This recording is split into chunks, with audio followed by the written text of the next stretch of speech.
Hello and welcome to NewsNight. I am Ladi Akiridoluale. Thanks for being with us.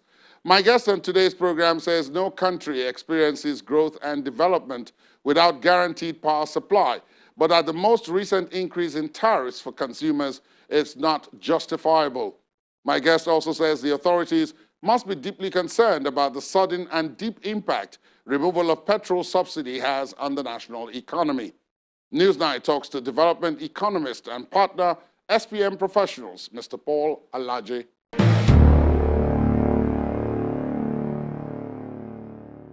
Paul Alaje, thank you for your time. Welcome to the program. Thank you so very much for having me. Let me begin on a fairly general note and ask you what your general impression has been so far. The new administration has been in office now for about a month, and most of the actions that they have taken have been on the economic front, perhaps to show the gravity of the situation in that sector. What do you make of the broad policy direction that they seem to have taken? Well, I must say that President Tinubu came when the party is over. Unfortunately, the party is over in Nigeria.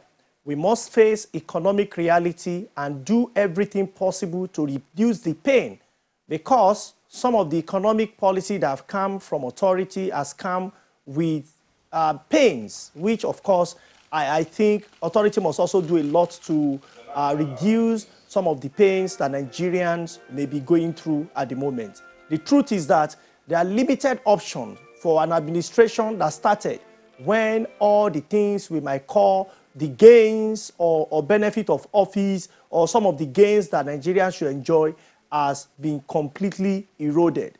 As we speak, inflation, according to the Bureau of Statistics, is over 22%, and the National Bureau of Statistics also share what unemployment figures is saying. So all of the figures are really not favorable. But it's also at a time when investment over a period of 5 years has reduced by nearly 80% into Nigeria, partly because we are not attracting investments enough because of what the exchange rate was. Nobody wants to come to Nigeria at a time when our exchange rate was 461 as against what they feel the exchange rate will be.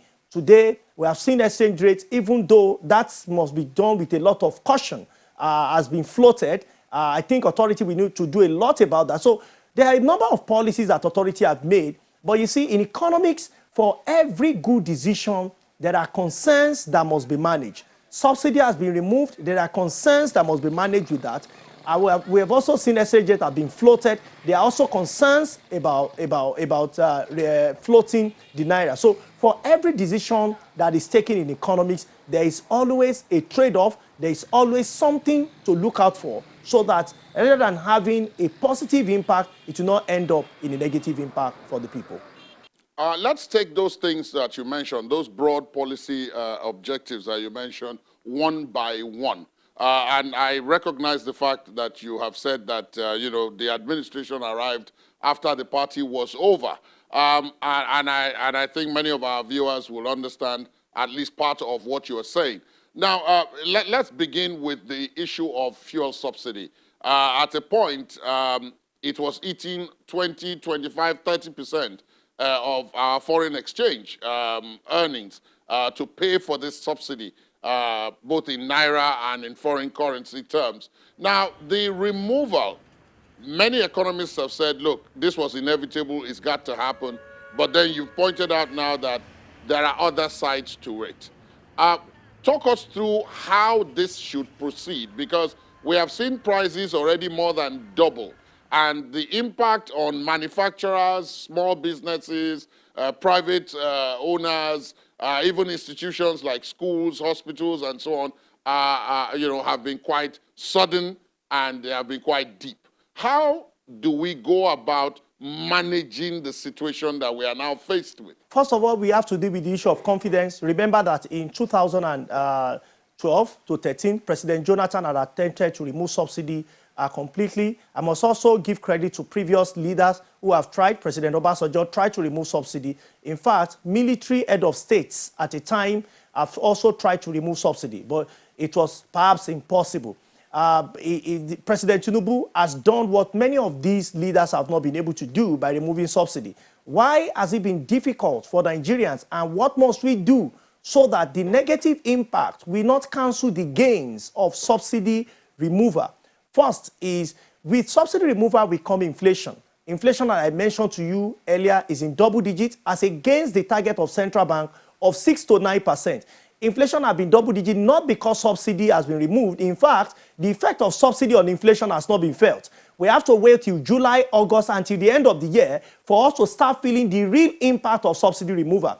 This is because most of the movement of people, for you to have a functional economy, you must have people moving and you must have goods exchange hand. For the movement of people, it is via road. So over 80% of our population, and arguably nearly 90% of the population, move by road, not by boat, not by water, not by air. So for them to move, most of which are poor. You see, National Bureau of Statistics said 133 million Nigerians are living in multidimensional poverty. They also need to earn, even though what they earn may not be sufficient, but they need to earn to keep living because of autonomous consumption that is part of their income, consumption function. They need to eat to live. Whether one is begging or one is doing menial jobs, he must transport from one point to the other. So wherever people may be watching this from, if you're in Nigeria, at least you must have seen between 50 to 150% increase in the cost of movement, especially when you are going by road, vehicles that are using petrol, which is what we use in Nigeria. So that is a big challenge for the new administration. A lot of people came with high hopes that the administration will help, and the administration feels, well, if you want me to help you, I cannot be spending 7 trillion naira to distribute and it disappear to thin in the name of subsidy. So what should I do? Let me remove that money, about 6.6 trillion to 7 trillion naira. Let me keep it aside so that I can have a lot of buffer within the budget. The question is, why do we have it, very challenging to trust President Jonathan, even though he set up Shopee and a number of other leaders have promised to set up? My advice number one for the president is there must be a committee, a special committee that must be set up by the national and by the federal and the subnational to be jointly monitored. 100% of monies that is withdrawn from subsidy must go directly into infrastructure, so that in the next 2 months, in the next 5 months, in the next 1 year, when people will remember the pains of paying more without necessarily having the increase in salary. I understand that labor is fighting for more money. The truth is that how many private sector individuals are willing to pay more? I will get to that conversation if I have time. I'm not saying what labor is asking for cannot be justified. In fact, it can be justified, but there are also dangers that we must mitigate against, especially when it concerns private sector. So government must set up a committee to look at least, these monies that will be removed from budget. If you think all is well, what happened to subsidy removal on diesel and kerosene may also happen to subsidy removal on PMS. That is, if we don't mark certain amount, and I'm proposing between 6.5 to 7 trillion naira that would have been in 2023 budget, 50% of which was already in 2023 budget. For 2024, that amount should be separate and it should be purely for infrastructure. This infrastructure must not be based on ethnic, it should be based on need. And it should spread across different zones, different states, where people would have earned subsidy. What government is saying is, yes, subsidy has been removed, but this is what we are replacing it with. For you to know that the money is not going to be taken or be withdrawn, and you are asking in the budget that you are not feeling the impact. Oftentimes, we economists will say in the long run, there will be benefits. Let me explain to you.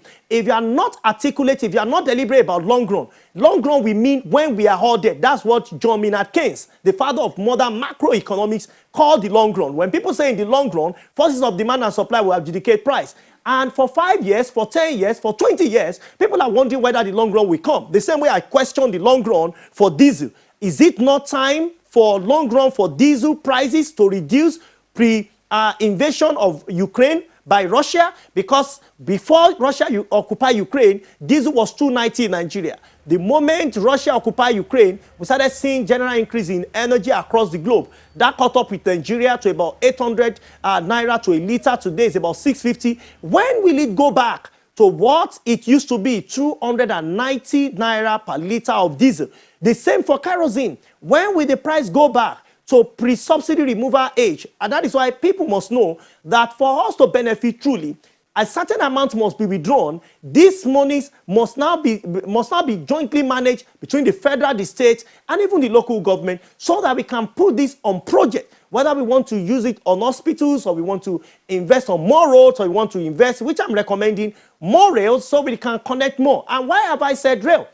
What you will see immediately from July is you're going to see even higher increase in inflation, not because of commodity imports, but mostly because of food inflation. As I talk to you, the major driver, the major reason, the major cause of inflation is food inflation at over 24%. Now, what do? We need to connect farm-producing zones by rail. You know, we need to connect them so that cost of bringing this food to urban center, town, or cities or villages will reduce significantly. And I can tell you that if you remove 7 trillion naira from your budget every year for the next 10 years, that is 70 trillion naira. I can tell you this will do a lot. And I hope that authority will do this. Well, I'm not just to be biased for a section of the country, or Nigeria come with a lot of, sometimes you wonder why we talk more about religion and we talk about ethnic group. But for us to say this is a Nigerian project and we want to invest back into the country, that time we are making the long run get closer to our people while they are still alive. And I hope that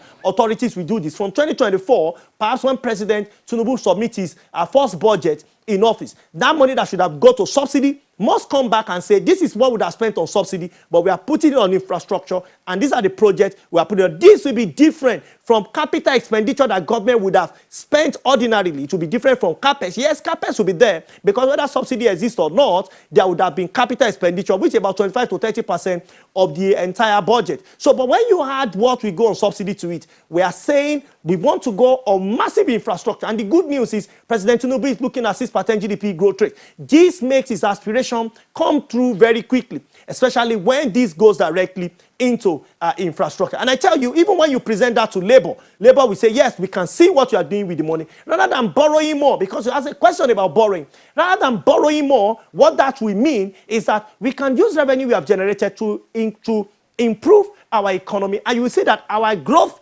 eventually will lead to development. It will not be jobless, because as we develop more regions and we develop more territories and we develop more areas, more states, more local government in our country, we will be better for it. There is something in what you have said so far, which is that there needs to be this deliberateness about what we are doing now. But there are others who have pointed that in the meantime, and just to follow up on what you said about the long run, I have heard many people say that in the long run, we are all dead. So, I mean, so that goes in line with what you've said. But the other side of this is that in the short term, in the short run, the impact has been sudden. You talked about transport costs, food inflation. The impact has been sudden.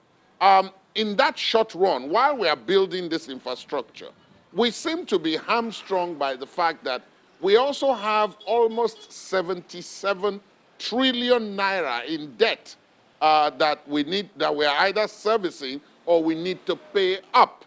So that is another aspect of it. So even though it's good that we are able to, it appears, save some money by this removal, there's this debt overhang, which is already, consuming, depending on whose figures you believe, 80, 90% of our revenue, just to service our existing debt. So that's an entirely different conversation. So how do we go about this? The link between ensuring that the people, while waiting for the long run, in the short run, they don't, give up due to exhaustion and the change. And then on the other hand, what is government to do about this debt overhang? I just completed a research on debt, the impact of public debt on Nigeria's economic growth. And I can tell you that debt, especially foreign debt, is contributing 89% negative impact. It has 89% negative impact on the Nigeria economy. And when you add internal debt to that, you know that we are in for a big issue. We have seen conversation by those in authority, especially previous administrations, have said debt is not a Nigerian problem. Nigerian problem is revenue. In fact, some economists have also said debt to GDP is still very moderate. I've seen one of the reputable individuals spoken on television, and I've said that Nigeria should even borrow more, that we have leeway to borrow more. The danger of borrowing is that it is not free. As you have rightly quoted, the former Minister of Finance had mentioned at a time that there was a particular quarter that were compared.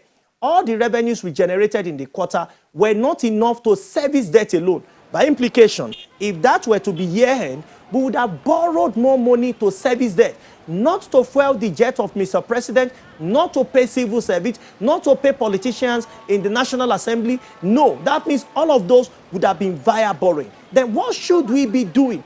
We need to look at our revenue window. And I can tell you, National Bureau of Statistics already gave us clue as to where our monies are. I also must mention to you that Bureau of Statistics has revealed there are sectors in Nigeria that have grown grown double digits over the years before and post-COVID. Unfortunately, what the sector is contributing to the Nigeria economy is reducing in terms of taxes and charges to government, both federal and state. And I have mentioned that two of these sectors are capable of financing Nigeria 2023 budget. I must properly say that looking at these two sectors, what Nigeria should generate, federal government should generate from them alone is about 20 trillion naira. But unfortunately, government don't have the right technology to even know what to charge. At best, what we have seen is traditional revenue collection, which is looking at what we can do more with withholding tax, what we can do more with personal income tax, how to increase perhaps VAT rate, how to charge more VAT. All of these have implications. Meanwhile, those who have this revenue in their numbers, they are not remitting what should be done. And I think government should look, broadly speaking, in communication, and they must also look at maritime. A lot of revenue, and government is losing a lot of revenue if that is well managed, apart from oil sector, of course, that we know. So those are major star revenue windows for Nigeria, and we will not need to keep borrowing. Now, I must quickly speak to some of the things economists have mentioned, and it seems as though economics are conflicting. I must say that it depends on the level of knowledge that is displayed. First, when we talk about debt to GDP, in economics, it is necessary condition. It's never sufficient. You don't take a decision until it gets to sufficient condition. So I agree that Nigeria debt profile to GDP of the country is less than 40%, but that is necessary condition. We need to go to the next level, which is a sufficient condition. You now need to look at what revenue versus debt service is saying. If it is more than 33.3%, then you should stop. In the case of Nigeria, we have be above 70%. So we should have stopped years back. But let's not even use necessary sufficient condition. The most important one is what applied economists have investigated. And they have seen that when you look at your rate of debt increase, that is growth of borrowing, that is increase in debt, versus increase in the economy, that is growth in debt versus growth in the economy, GDP growth rate for this to make it relatively easier. Now, what you look at is debt in Nigeria has increased by over 25%, but GDP has only increased by an average of 2.5%, which means there is a major disparity between the monies we are borrowing and the impact on the economy. What that means, as we are borrowing more money, it's really not impacting the economy. Because how do we explain over 70 trillion naira debt,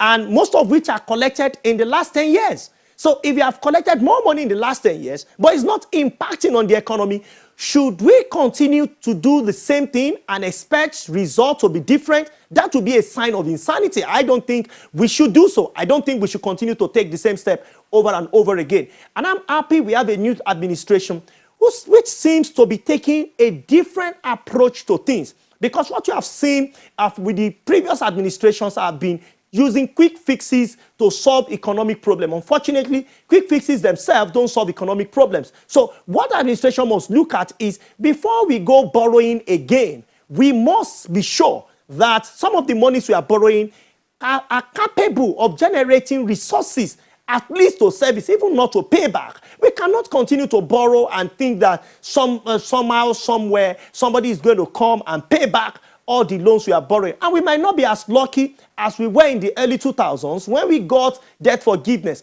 Right now, we have a lot of commercial loans that will be really very difficult for any country to have forgiveness as we had in the early 2000s. So it's important for authorities to know that it might not be the same. You see, music has changed, dance must also change. That's an Hausa proverb. So it must also change, and we must take a unique approach into things. So that said, revenue is available in Nigeria, especially even for subnational. And I hope that these people, I mean, those in authority, I beg your pardon, at the subnational level, we take the right approach into generating revenue rather than waiting for the federal government. Do you think taxes, because another policy of government is the issue of taxes, that there are too many taxes. I was talking to the Employers Consultative Assembly Director General, and he said, look, small, medium enterprises in Nigeria pay, at least 60 different taxes and levies to various levels of government. Now, I mean, when you hear that kind of thing, it's the kind of thing that, can kill most of those enterprises. But then on the other hand, we need to generate revenue. This government has said that they intend to harmonize taxes. But then we have heard that before. Several governments in the past have talked about harmonizing taxes. What we ended up with was even more taxes than harmonization. So in this particular instance, first of all, is harmonization a good idea? And then secondly, how is it to be gone about in such a way that it generates more revenue for the authorities, but it doesn't throttle the entrepreneurs who are trying to survive within the economy? Yeah, thank you so much once again. First, it is important for us to harmonize taxes or charges, as the case may be, for federal, for state, and for local government. It is important for us to harmonize. This will help entrepreneurs, small businesses, large businesses to be sure as to what they are to pay. The challenge we have, which we must solve very quickly, is data. There is no data. In fact, different agencies of government are not sharing data. The origin of data for businesses must be with the Corporate Affairs Commission. When someone says he wants to register a business, Corporate Affairs Commission must get to that point where it can share data with everybody, and all other organization, tax collecting, revenue organization must also be willing to share back with Corporate Affairs Commission. So what it means is that we might even appoint an agency to work directly with Corporate Affairs Commission to say, upon registration of business, this is what you have to pay. After a year, if those revenue is not, if that's revenue, so they would have calculated you want to do business, for instance, in aviation. So these are all the charges that you have to pay to government in aviation. So you work with Corporate Affairs. For you to renew your license after a year or after 2 years, you have to also revalidate your Corporate Affairs certificate with authorities. So it doesn't mean you are paying Corporate Affairs afresh, but we are saying that we can see that you have paid everything. Look at Corporate Affairs. People are meant to go for annual return, to file annual return to Corporate Affairs. But you can check default rate, because there is no proper data sharing among agencies of government. In Nigeria, while we are trying to get our NIM, that's National Identity Number, or National Identity Number under NIFC, you also have driver's license you need to get. You also have multiple of giving data here and there that is not really gathering, and is not organized. Organizations and those in authority are not even sharing them with one another for them to say, if I say I want to go and renew my driver's license. So you don't need to ask me. I just need to give you a number, and everything about me will come out. That will also help the country with security. So we say that there are a number of insecurity concerns in our country, but with all of those, these people are still within the system. They renew their driver's license, they do all manner of things, and we still cannot find out if somebody is reported in a police station today for a particular criminal activity or an offense, and the person can cross to the next state, and he will do his driver's license, do everything. He may even get NIM and so on and so forth. How are we able to share data? It is very important. This will not only be used for harmonization of revenue across different levels of government, it will also help us to combat insecurity. And this is what government must really look at. So for me, Corporate Affairs Commission has been reduced to an agency that just issues certificates, and if you like, you come and file your annual returns, rather than empowering that institution to work directly with FRS, among other agencies of government, because it is important for you to do business in Nigeria. You must have a certification. For you to be a Nigerian, you must have that national identity number. So you have two unique numbers that can be used across board for businesses as well as for individual persons who are not business entity. And I think when we start with that, we can now say, because you are starting a new business, say you are starting a football club, if you are to pay, or you have started selling shares, it's a small business, we should not tax this kind of business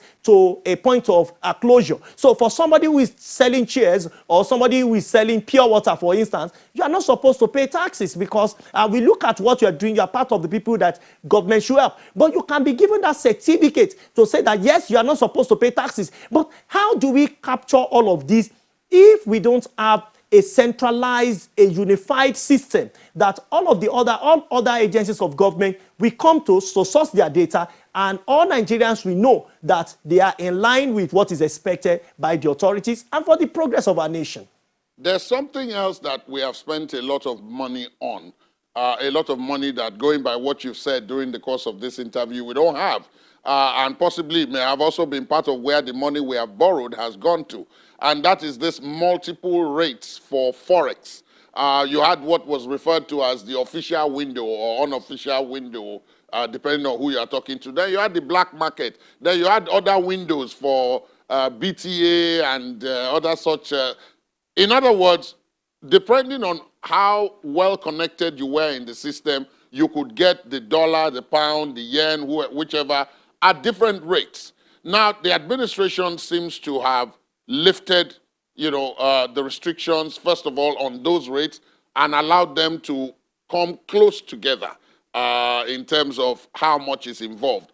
At the same time, it has lifted the restrictions on the operation of domiciliary accounts by individuals and corporates as well. So now, do you think this is good, one, and does it have a salutary effect both in the short and long run on the economy? Yeah, thank you once again. I would say that this is fair. I would not say whether it is good or it is bad, but I would say this is fair. I will mention what the positive impact of this policy will be and the danger in this policy. First, Nigeria is not attracting investment because of foreign exchange. Investors feel it is too low. So when you look at foreign direct investment, from the portfolio investment to investment in the real sector to other investment, all of them reduce significantly across board. Because when somebody brings his money, when he wants to take the money, but he feels that he's getting lower value from what is so. So with this policy, it is expected. One of the good things about this policy is that it's expected that Nigeria is going to attract more investment back to the country, and that those that are coming to invest in Nigeria, we have confidence that they can invest in this economy. So for me, that is really very good. Now, for those who have been importing before, and they see that exchange rate, especially at official window, has now increased, because whether we like it or not, what we have done is that we have technically devalued Naira. Naira is always susceptible to devaluation. One, because we export in monetary terms more than what we import. Because when you look at our foreign reserve, it has remained $30 to $40 billion for years. And when you query that $30 to $40 billion, I doubt if all of them are liquid. I have my doubts if all of them are liquid. I don't think all the monies we have between $30 to $40 billion are liquid. So it's really very difficult for an Apex bank to come intervene over and over again in a market. So that has left us with is a parallel market where FX has gone to over 700. So government says it wants to unify all the markets. So if you have children in school fees, if you have children abroad, it may not be a relatively easy time right now, because access to some of those official windows have not been collapsed. Yeah, it's still official, but from the last time I checked, it's moving towards 700 if it has not passed 700. But, from the last figure I'm sure of, it's a bit below 700. So for the sake of this conversation, permit me to stay with a figure that is below 700, because it's forces of demand and supply that adjudicate price. You cannot really say it may not really be a spot rate. But what is the danger with that? When you ask a comedian in Nigeria to have a boxing combat or a boxing match with an Anthony Joshua, that popular boxer that we all know, I think of Nigerian origin, and you are wondering who will win, I think before the tournament end or before the match end, you need to get a stretcher. That is what you do when you are placing Naira or any African currency at all against the dollar. That is why, as good as it is for us to float our currency, it's also important for us to know that we cannot stay with absolute or free floating. It will be big danger for us to do that. And I will tell you why it's danger. Number one, by the time you see the next report of our debt profile, for borrowing no money, the last figure that is in the public domain is between 7 to 77. But because that decision to unify exchange rate was made, and rather than parallel market crashing, it is official rate that crashed. That means between 3 to 4 trillion naira has been added to our debt profile. If you ask me why, I would explain. I will explain because all the monies we are owing to foreign communities, to foreign organizations, and have been estimated at 461, will now be estimated at over 600, nearly 700. So when you say 200 naira multiplied by billions of dollars that we are owing in foreign currency, then you can know exactly how much we are now owing in debt. And guess what? Where are we going to pay the money from? This economy that does not spend dollar, we spend naira. So that's why it's important. As much as we want to say, yes, we're going to discourage people from traveling out, we're going to discourage people from doing all of those things, I understand totally. You know, I think one of the CBN governors that have done their best, or some of the CBN governors that have done their best, when it came to the issue of FX, we remain Professor Shuludo and SLS. They've managed. I even when the suspended central bank governor started, you know, it started on managed float at a time until in a more recent time when the exchange rate was fixed at 461 more or less. And we have seen different policies of central bank to see if other method will help. But you see, the lasting solution to FX problem in Nigeria is production. We are not producing enough. So as government has eventually decided to float exchange rates, the question will be, what are we going to do to remain on competitive edge? Will that improve our power supply from less than 4,000 megawatt to 50,000 megawatt in the next 5 years? When next we're having conversation about Nigeria currency, will we still be talking of less than 5,000 megawatt, or we would have significantly increased our output to from less than 5,000 to 50,000 megawatt, so that more businesses, small, large, medium scale enterprises would have increased significantly in Nigeria, and some of the things we are importing, we could produce locally, and the excess of which could be sent or could be we can export or could be exported to countries around us, so that we don't continue to depend solely on what is coming from outside Nigeria. And I hope that authorities will do that. And you see, it's not just about production. We also need to do something about health. We need to do a lot about education. We need to do a lot about infrastructure. So when you look at all of the conversation that concerns Nigeria economy, because of a lot of neglect on key sectors of development over the years, that is why we have remained at this level. Even though on paper, we are seeing that GDP has grown by 5%, 7%, 6%. Why is it difficult for that gross domestic product to translate to development? Because when you look at the increases we have seen over the years, rather than significant proportion, larger proportion of those increases go into infrastructure that can stay with our people, that can help private sector to employ more people, that is not what we have seen. Majorly, over 70% of all government spending in the last 10 years, maybe over 25% on the average, over 75% on the average of government spending in the last 10 years has remained on recurrent expenditure. Even what we call capital expenditure is administrative capital. So we have not really done enough help to this economy by helping key sector that can really stimulate growth and help the country to go beyond the imagination of many of us and say we are proud to be in Nigeria. And I hope that now that we have a new administration, that will be the direction. It will be development, it will be growth, it will be prosperity for the nation. Let me take you, because you also, when you talk about production, one of the policies that the new government says it will put in place is that it is going to reintroduce the commodity boards. Now, for those who have been around long enough, they know that we had commodity boards before for particular products in Nigeria. And basically what those boards did was to confirm or to guarantee a minimum price for those who are producing those products to encourage them to produce. Now, if we are headed in the direction of market forces determining everything, which we were when the commodity boards were scrapped, the reintroduction of commodity boards, how does it play into this new, market forces-driven economic development and growth that we seem to be pursuing? Okay, so we have to be very cautious when it comes to market forces. I understand that some classical economics always support market forces. I don't belong to that school of thought. I'm a Keynesian, and I strongly believe that there must be intervention of government in some, even when you have market forces, because it is not all the time that the forces of demand and supply will adjust. There are times it cannot adjust. Let me tell you the truth today. If the price of PMS increases to 2,000 naira, because it's a necessary commodity for our lives, people will be forced. We cannot say market forces will adjust. No, it will be wrong for that kind of product. So it's important for government to set up this board so that it can guarantee producers. But I think before we look at the board, as much as we want to look at the board, we should also guarantee supply.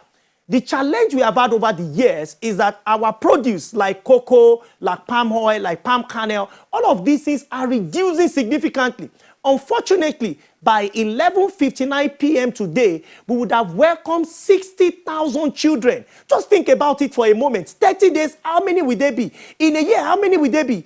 By 2050, our population will be 400 million people. Which road are we going to use? Which food are we going to eat? Which hospital are we going to go? Which school? Who will be our teacher? Even foreign countries, countries abroad are looking at attracting the teachers we have in Nigeria that are not enough. Our doctors are going, medical practitioners, pharmacists, nurses are crossing the borders. And there's nothing we can do about it. Even those who are not medical practitioners, in the name of Japa syndrome, because things are becoming relatively tougher for them. That is why we need to look at the supply side. And my approach to solving economic problem is a good idea that authority wants to look at the board. But what authority must look at very quickly is what guaranteed the board in those days. And I will explain. Chief Awolowo, before he supported board, and you can see what cocoa, especially to use the western region as it was then, there were farm hubs. You have them in different areas within the western zone. So for Nigeria, I strongly believe that in all the local government, and we cannot do all the local government, we can start with all the zones. We can start with all the senatorial districts if you want to sound political. But, to remove politics out of all of this conversation, we need to spread farming. And when I say farming, I don't mean just tell people to go and farm. Nigeria youth to go and farm. They will not farm. What we need to do is to first guarantee organized farming. Quote and unquote, something close to a plantation. If you want people to plant rice, it should not just be that, it should not just be self-help. What I think it should be, especially for regions that grow rice, first, we know there are insecurity. Government should guarantee security in those areas. Two, we have a lot of coppers who are serving. The goal is to serve Nigeria for a year. There are over 200,000, approximately 250,000 per time. Why can't we put these coppers across the nation and have organized farms? If it is cassava, if it is rice, which is rice paddy, they are harvesting or planting or anything, beans, whatever it is, across the region. The good news about Nigeria is that from Sokoto to Calabar, the land are favorable to one kind of crop or the other. From Lagos to Bronu, the land is favorable to one kind of crop or the other. What we need to do as a nation is to now organize ourselves. You see kidnappers in our bushes all around. When you travel from Lagos to Abuja, for instance, and you have left Shagamu, what you start seeing in most of the part before you get to Ibadan, on your right, on your left, is bush here and there. And then you get to Osun part, and you get to Kogi part. And if you are going to the east too, from Abuja to the east, or you are going from Abuja to Kaduna, you are going to Jos. But the farm in Jos, the bush in Jos, is favorable to potato. The bush in Kogi is favorable to cashew nut. Why can't we convert some of these bushes and guarantee security? And what you're going to see is that as copper come and out, you can be guaranteed of output. If you want to crash food inflation, it's not going to be by MPC adjusting MPR alone. Yes, that will have its impact, but it will not be sufficient. We must complement it by government, fiscal authority, deliberate policy to bring down inflation. And that will mean output. That will mean increase in supply. So this is the tough work most leaders don't want to do. And if you don't guarantee it, I'm afraid, we will keep managing ourselves and hoping that economic theory will bring us into economic prosperity. Unfortunately, no country has been able to attain economic prosperity with just theory. We have to roll our sleeves. We have to drop our ties. We have to remove our jacket. We need to get to supply. So when you have sufficient supply in terms of output, then our industry will have a lot of input. That is when government should guarantee power. Then we can be self-sufficient in production. But if we are not producing farm output and we don't have power, even when you guarantee price, the question is, what are you selling? What quantity are you selling? Incidentally, Mr. Alaje, you and I are both wearing ties. So when you talk about removing your ties and rolling up our sleeves, people will point at two of us and say you are also referring to both of us because we are both wearing ties. But let me also ask you about this, though. And I'm happy you referenced it when you talked about market forces, that there's no country that just allows market forces determine everything. And that the argument has gone on between the neoliberal economists and those who have other ideas about how this should operate. And that brings me to the last point that you made, which has to do with power. And you have made reference to it a bit earlier. We have built with power. We have invested massively in power generation, distribution, but somehow that we're not getting it right. At least those who are supposed to be consuming the power are not getting it. So something is basically wrong. We tried the market forces angle, which is that we privatized all the distribution companies. We kept transmission because we said that was national security based.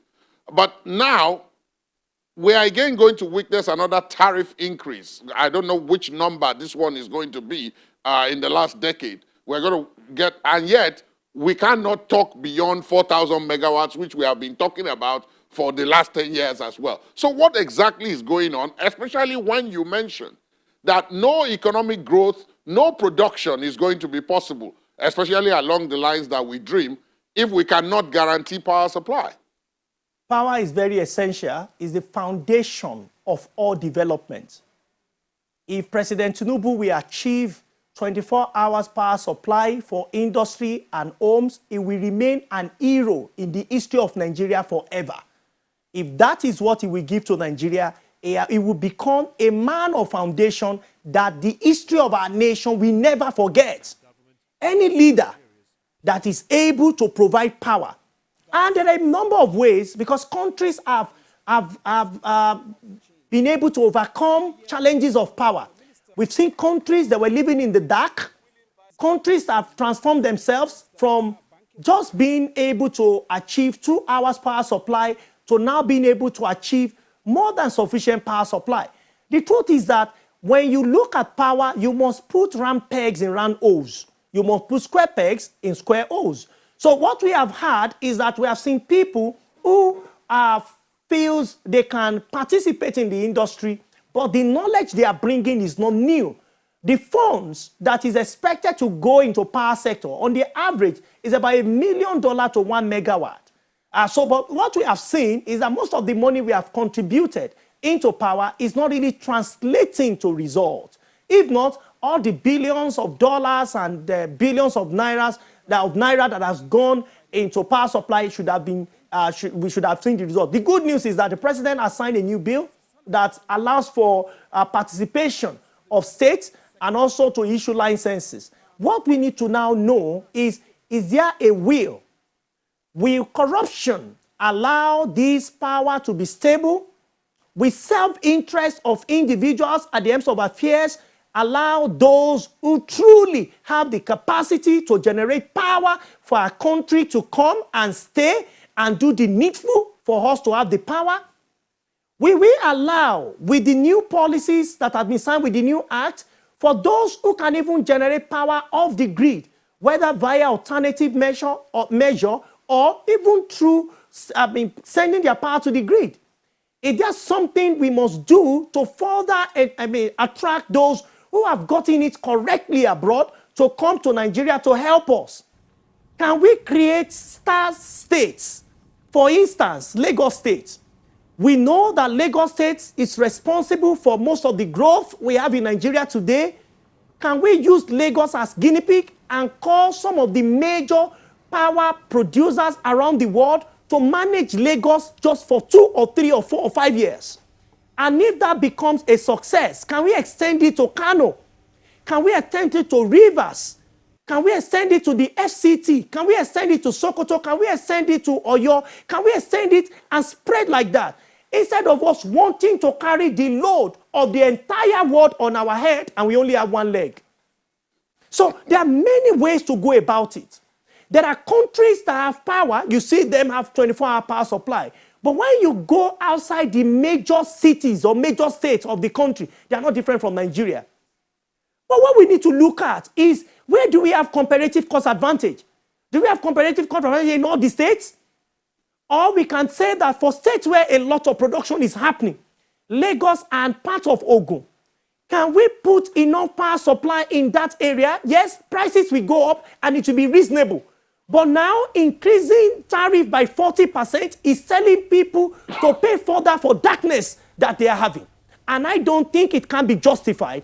I even think that our Consumer Protection Board should question AEDC and what's it called, Eco Electric, Ikeja Electric, all the discos, that rather than seeing lights, what people have for most of the time is darkness. And discos, we tell you, is not our fault. Transmission line has packed up. There's nothing we can do. Transmission will tell you that we are not having enough supply from generating from the Gencos. So it goes back and forth. We have tried this over and over again. It is only sign of insanity when we say we want to spend 20 years to rehearse madness. The question is, when are we going to practice it? I sincerely agree with you. There will be many who will be saying amen wherever they are watching this, that's where we're headed, and we can only wish the new administration the best of luck. Mr. Paul Alaje, thank you so much for your views, interesting perspective on the program today. It's been a pleasure speaking with you. Thank you so very much for having me.